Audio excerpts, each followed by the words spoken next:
Are you looking for more out of your life? Do you need ideas on how to start new businesses and how to move forward in your own personal life? Well, guess what? You have come to the right radio show. At You Can Overcome Anything podcast show, you will learn and hear from many people from all walks of life who are sharing their challenges, their stories, the habits, and the mind shifts they had to overcome to become who they are today. On top, you will get a chance to connect and see how you can overcome anything by networking and learning about your next move through this radio show. I present to you our great speakers at You Can Overcome Anything podcast show with your host, Cesar Espino.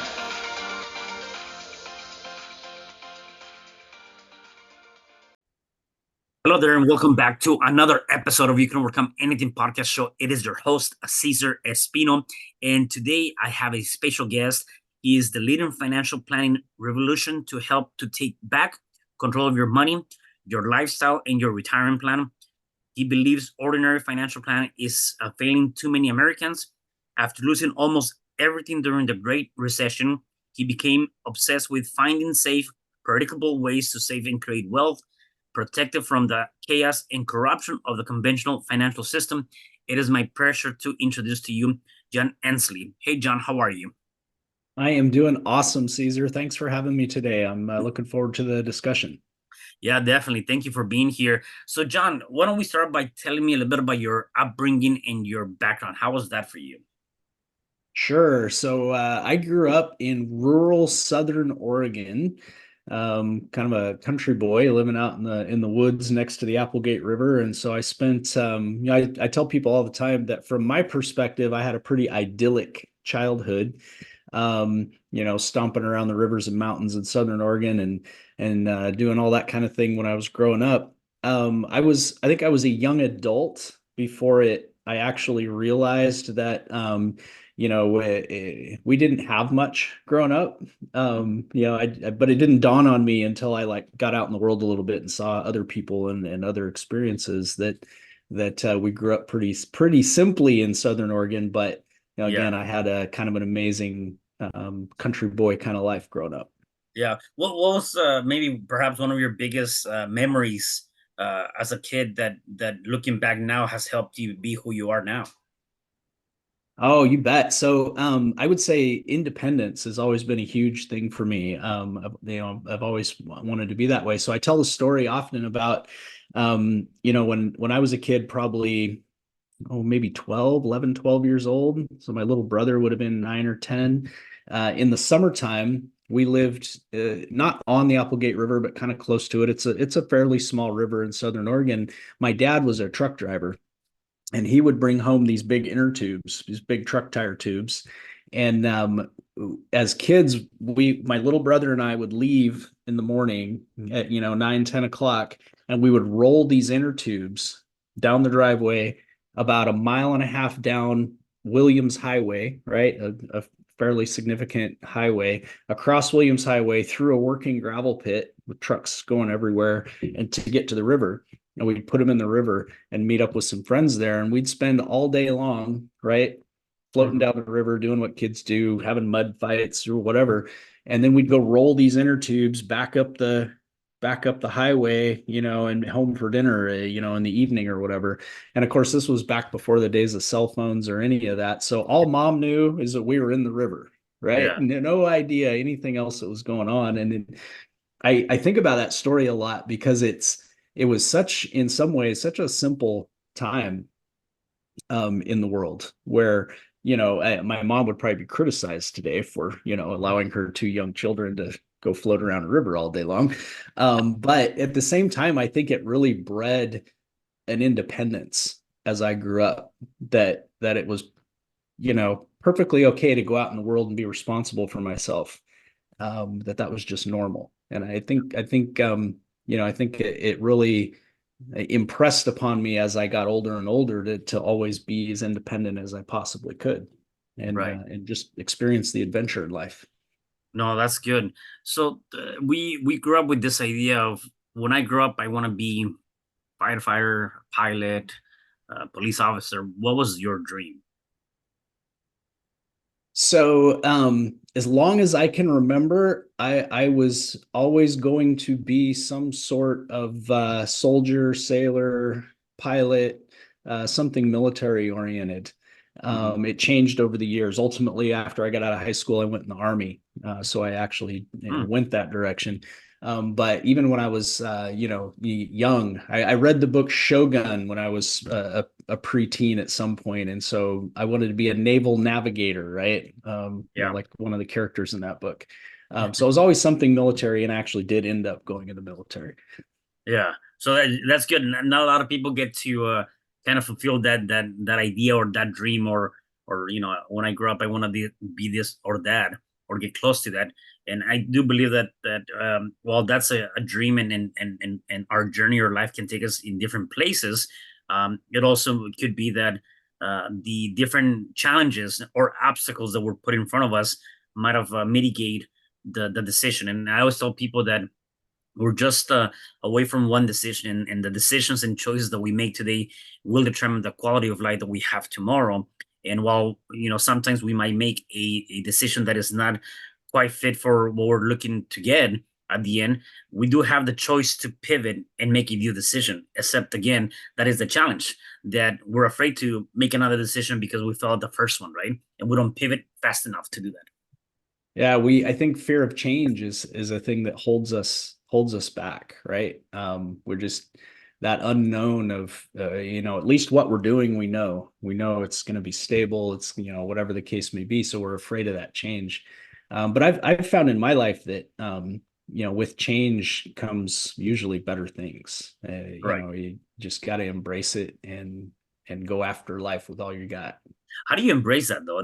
That's because this, I think, it's true, right? And yet, how do you embrace that? Because we're afraid of changing. We're so we're so comfortable being comfortable, and we don't like to be uncomfortable. We don't like to make different things, right? So how do you embrace something like that, whatever that might be in life? So I think it comes more naturally for some people than others. I'm very adventure oriented, so it's never been super difficult for me to kind of change direction and just embrace that adventure. And some of those decisions work out well, and some of those Yeah, decisions don't. yeah, I always joke, you've got to love it all, right? The good, the bad, the indifferent. yeah, You just got to love it all. So I think that would be, maybe a piece of advice, right? Is just keep yourself open to the adventure, to accepting what may or may not come depending on those decisions. But whatever you do, just keep striving, keep moving forward, keep reaching for that better you. yeah. No, definitely.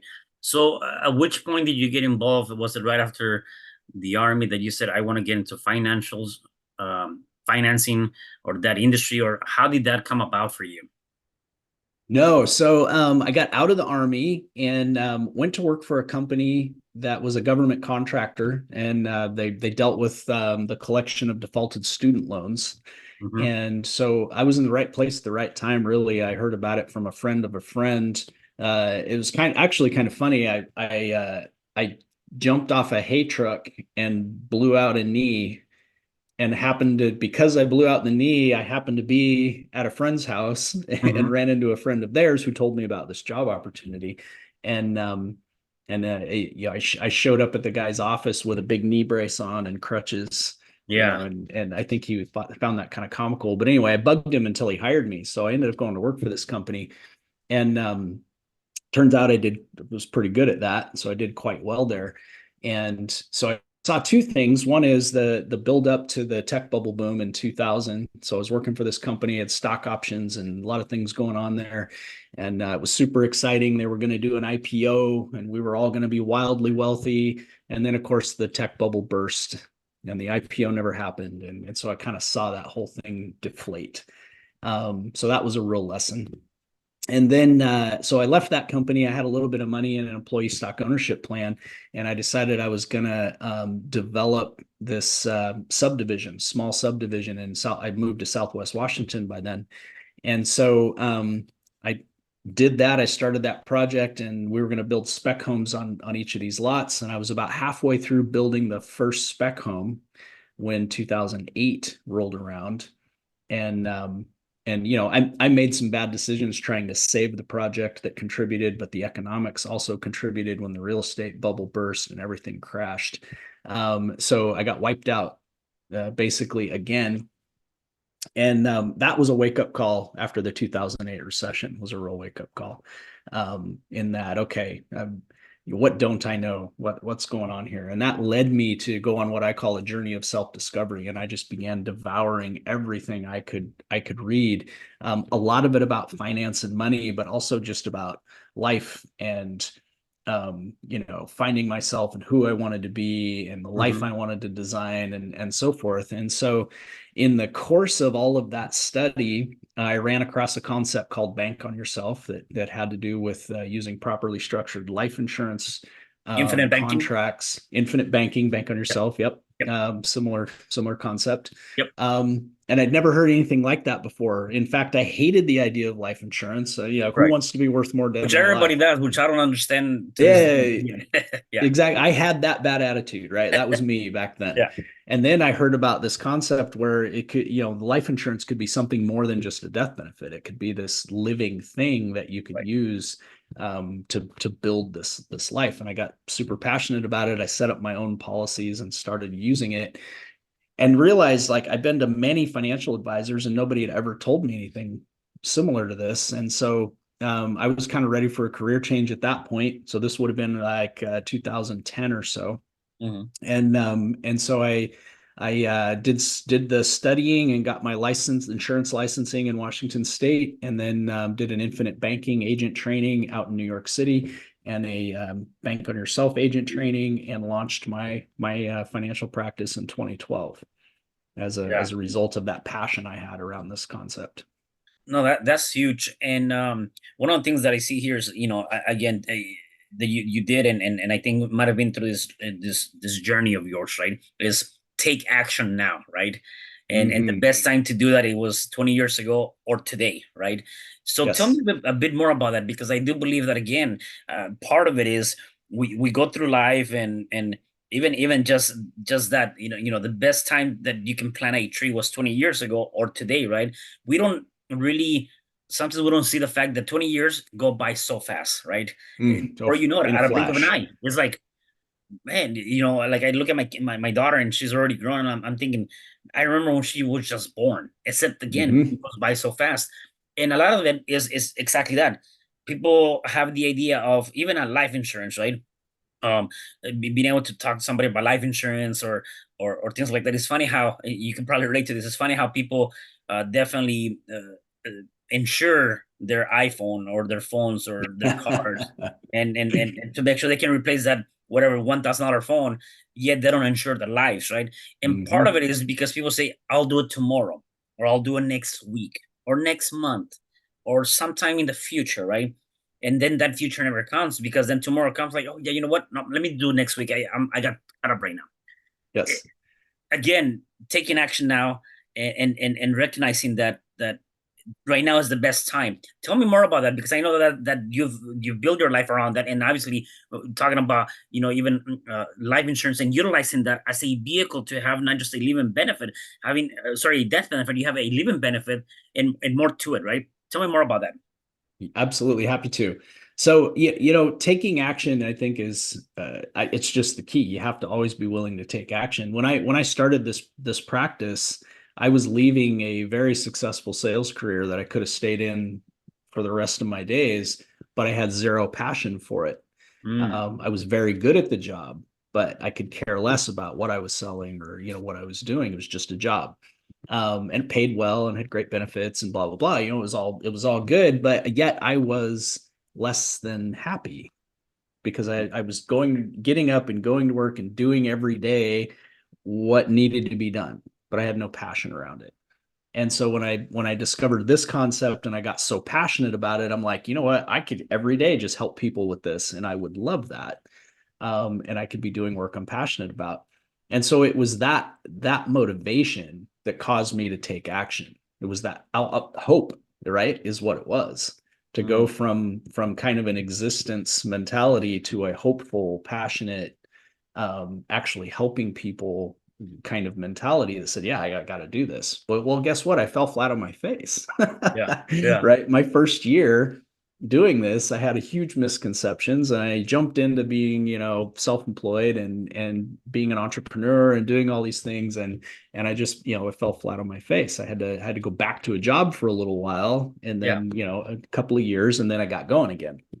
So, it's certainly once I made the decision to take action, it wasn't all ducks and bunnies at that point. So there was a learning curve, but I wouldn't change it for the world. It was absolutely the best decision, and it made it easier for me to take action after having that experience. Mm. Yeah. Right. Because once you live through, okay, this didn't work out the way I thought, but guess what? It's okay. It's Yeah. okay if it didn't work out the way I thought. So now taking action is easier because I'm not so afraid of of of what failure might look like. Yeah, and part of that too is I think what I'm hearing too is that you're utilizing that failure as a, I always say failure is an educational experience. You're learning from that, For and when you sure. know that for us to be entrepreneurs, we know we're gonna have, if you want to call them failures, I call them lessons now. I don't call them failures. Except again, we know we're gonna have lessons and or failures through our journey. Except again, that's what's gonna help you become better and greater at what you're doing because you're learning. It's a learning curve. Whereas a lot of times at a job, I as you, I left a very good paying job in my 9 to 5.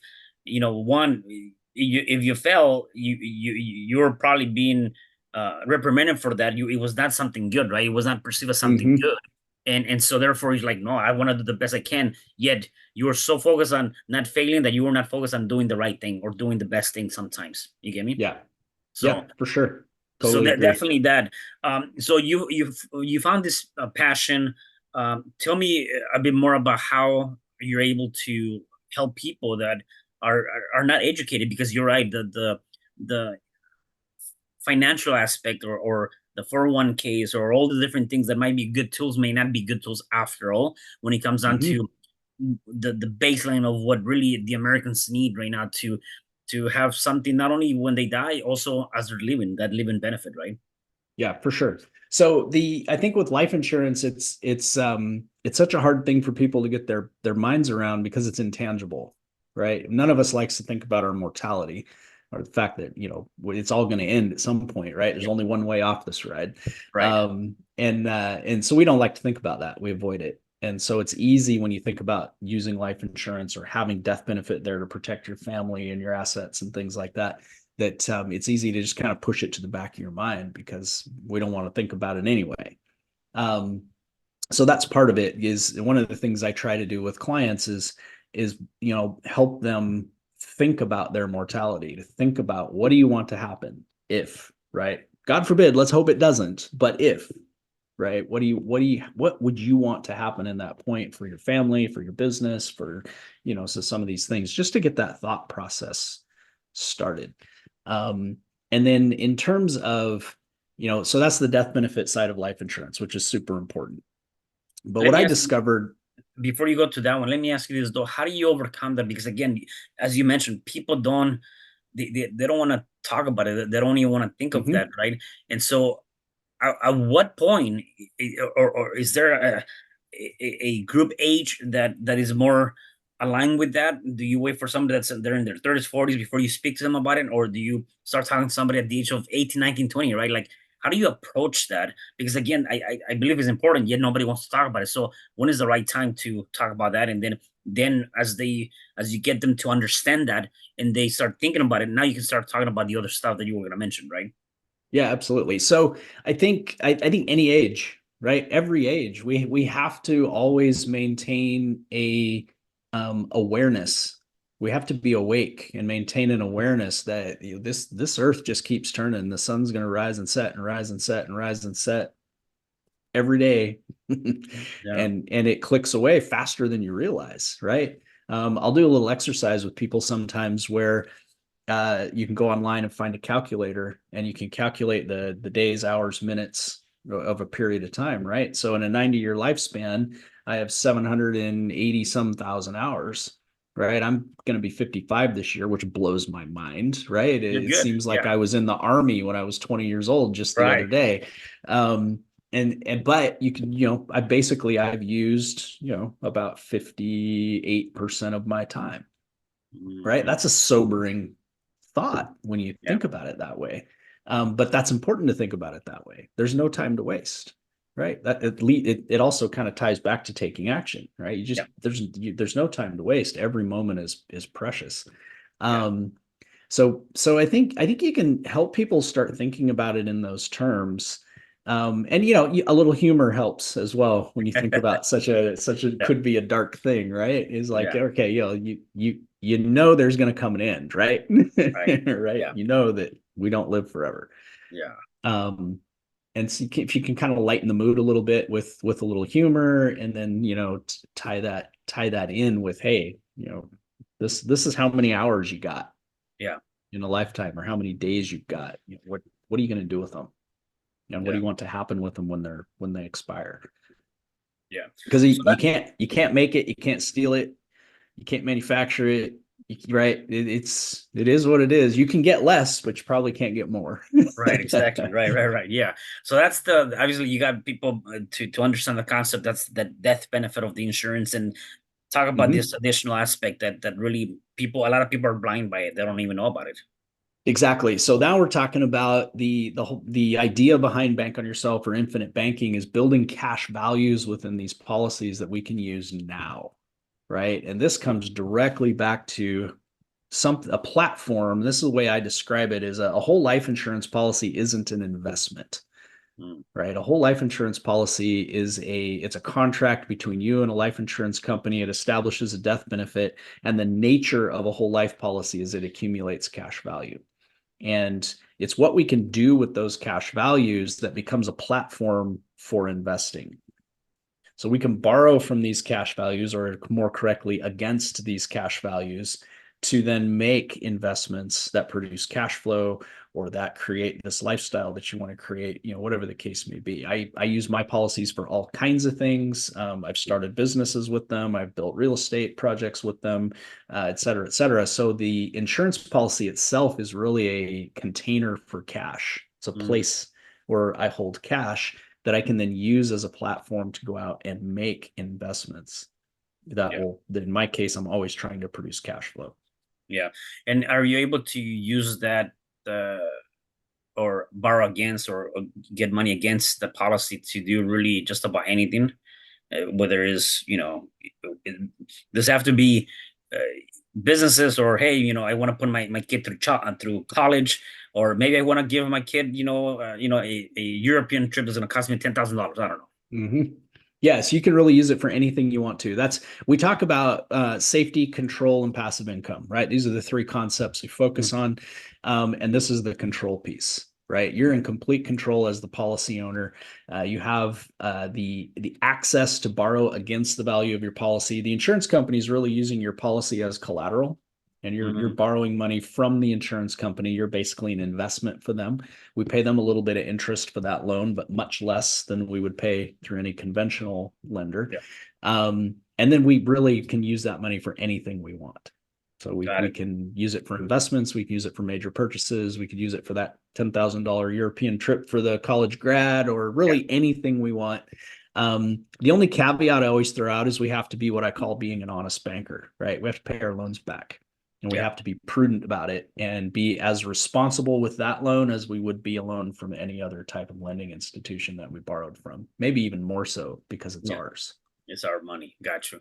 And then those that in terms of being able to do that type of policy or investment for yourself, um how does it work when it comes down to like is it backed by the stock market? So if the stock market crashes, goes below zero, right, or does it always kind of like? No, so yeah, it's not tied to the stock market at all. So the policy loan terms are established by the insurance company. So the insurance company says, You have, we'll just use round numbers. You have $100,000 in this life insurance policy. We will loan you 90,000 of it at any given point. And this is the interest rate that we're going to charge you. And it's a simple interest rate that we're only going to apply once a year. And that's important to how the calculations work. And basically, other than that, you can pay it back however you want, however long you want, in any amount you want. You can start payments, stop payments, change the amount. You're in complete control over what you do with that.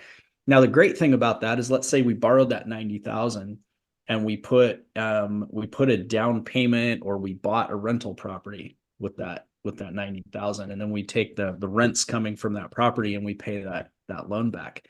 The great thing is the title to that rental property, right, is not encumbered by that loan. Okay.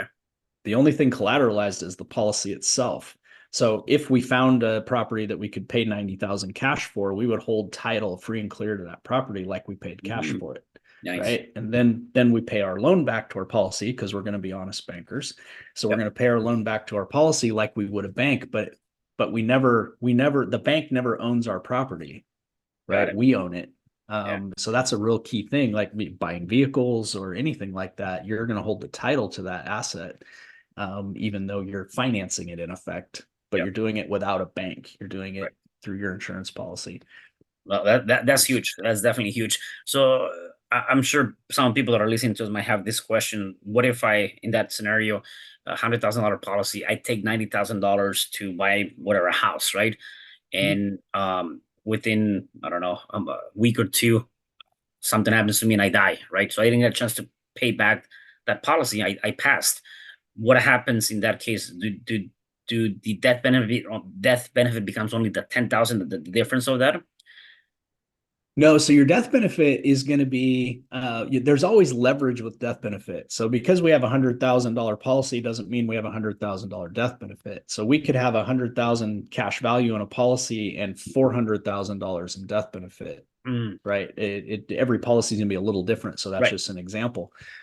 So we die, we've borrowed the 90,000, $400,000 death benefit. The insurance company is going to offset the 90 and the interest that might be due on that 90 out of that 400. And so your family gets 300 and some. Got it. After the loan's paid. So essentially, insurance company is using the death benefit in the policy as collateral, and the cash value in the policy as the limit of what you can borrow. Got it. Yeah. Well, that's huge. So in terms of that, are you only licensed in Washington State, or are you licensed in other states?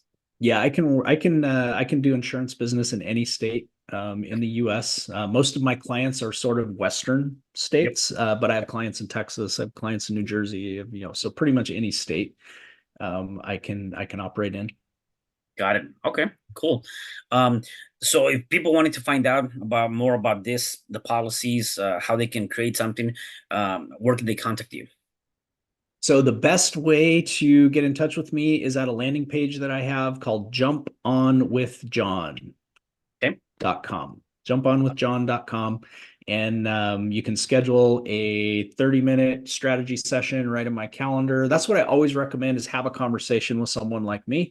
I'd be happy to be that person. And because this, I always kind of joke a little bit, this can work for anyone, but it's not necessarily for everyone. And so you don't want to, you want to be careful that you don't get kind of a salesy insurance agent who's trying to force this down your throat or move you too fast. And that's, I think, one of my things in my practice, been doing this almost 12 years now, is I don't push this on people. I consider myself an educator, not really a salesperson. So I share everything I've got about how this works and how it might fit. But until somebody raises their hand and says, yeah, this looks good to me, I'm not going to push it on them. So I'm happy to have a conversation just to see if it's the right fit, and jumponwithjohn.com is going to be the easiest way to do that. Yeah. I know there's a lot of material that talks about that concept and things like that. Is there a book or something that you can recommend for people to pick up and start reading, so they can kind of educate themselves on this? Because again, there's not a whole lot of education on this, right?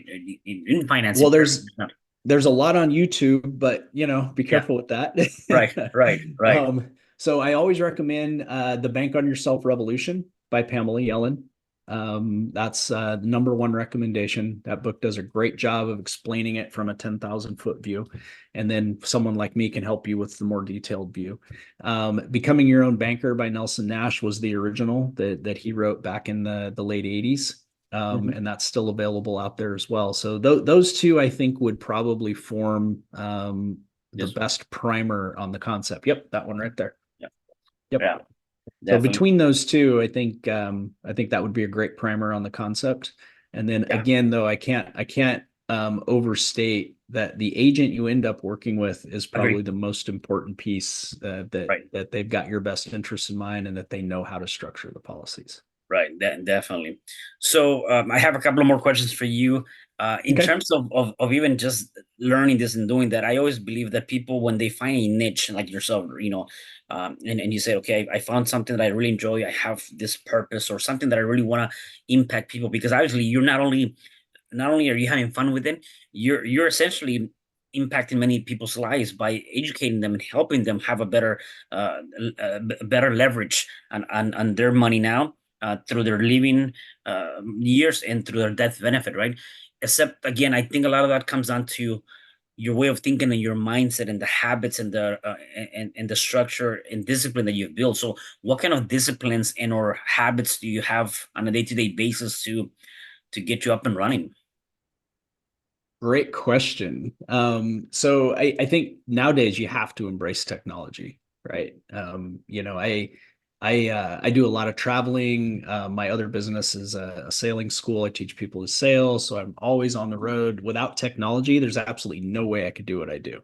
Yeah. So embracing technology is huge, and that's everything from email to all of the virtual technology with cameras and microphones and so forth. But it also comes down to I'm big. I used to, in days gone by, I'd use paper lists a lot, right?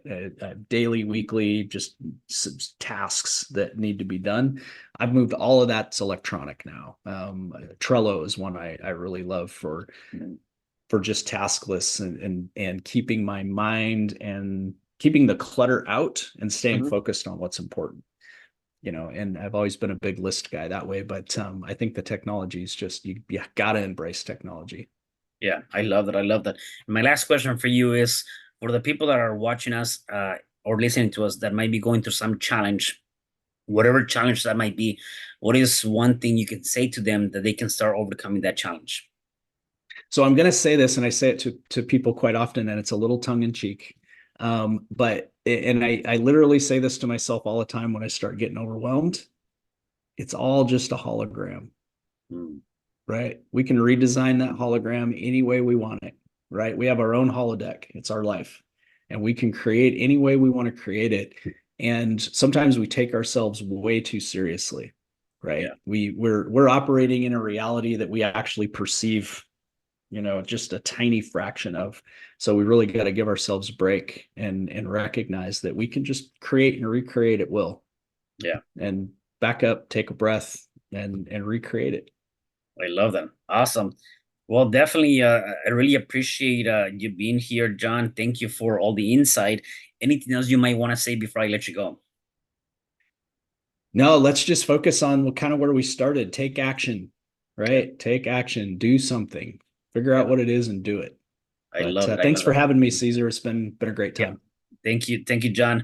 And for the rest of you guys, please make sure that you share this podcast. Somebody definitely needs to hear this message. And I'll see you guys at the next episode of You Can Overcome Anything podcast show. Thank you. Hi, I'm Cesar Espino, real estate investor, business coach, and consultant, and author of the book, You Can Overcome Anything, Even When the World Says No. My number is 424-501-6046. In my book, I talk about making the necessary changes to shift your mind for prosperity and certainty. Pick up your copy at Amazon. I also love helping families with their real estate and can purchase your house fast and all cash. Follow me on Instagram, Facebook, and LinkedIn. My number is 424-501-6046. Thank you for having me today. I am so glad you've tuned into this podcast. You can find me at your favorite podcast platform where you can like, subscribe, comment, and share. And to learn more about myself, my services, you can find me at www.cesarrespino.com, or you can also find me at your social media. Thanks for joining me, and I am looking forward to having you at the next episode. And know you truly can overcome anything.